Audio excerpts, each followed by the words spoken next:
Good morning my dear madams and sirs. నేను SA biology exam morning షిఫ్ట్లో రాశాను. నాకు 73.5 మార్క్స్ వచ్చాయి. ముందు నేను రేస్లో ఉండేదాన్ని. ఈ నార్మలైజేషన్ చేయడం వల్ల మార్నింగ్ షిఫ్ట్ వాళ్ళకి చాలా నష్టం జరిగింది. అసలు చాలా మందికి యాడ్ స్కోర్ కూడా రాలేదు. కొంచెం మందికి నెగిటివ్ కూడా అయింది. యాడ్ అయిన వాళ్ళకి కూడా 0.1 to 0.5 మాత్రమే యాడ్ అయ్యాయి. దీనివల్ల ఆఫ్టర్నూన్ షిఫ్ట్ వాళ్ళకి 3 to 4 మార్క్స్ యాడ్ చేయడం వల్ల మ్యాక్సిమం అందరికీ వాళ్ళు రేస్లో ముందుకు వచ్చేసారు. సార్ దయచేసి చూడండి సార్, మనకి ఎస్ఏ వాళ్ళకి బయాలజీ వాళ్ళకి పోస్టులు ఉన్నవి పదుల సంఖ్యలో మాత్రమే ఉన్నాయి. మీరు ఇలా 3 to 4 మార్క్స్ యాడ్ చేయడం వల్ల ఎంత నష్టం జరుగుతుందో మీకు అర్థమవుతుందా సార్? మా బాధ 7 years నుంచి కష్టపడుతున్నాం సార్. దయచేసి మా బాధను అర్థం చేసుకోండి సార్.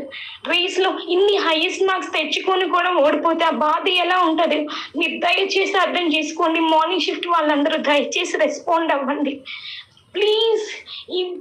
ఈ వీడియోని షేర్ చేయండి. పేపర్స్లో న్యూస్లో వచ్చేలాగా కేసు ఫైల్ చేద్దాం. మనం ఏమి ఎక్కువ మార్క్స్ అడగట్లేదు సార్. 1.5 to 2 యాడ్ చేస్తే ఇద్దరికి కూడా సమన్యాయం జరుగుతుందని సార్. ప్లీజ్ సార్ ఆలోచించండి సార్ మార్నింగ్ షిఫ్ట్ వాళ్ళు. ప్లీజ్. నమస్తే.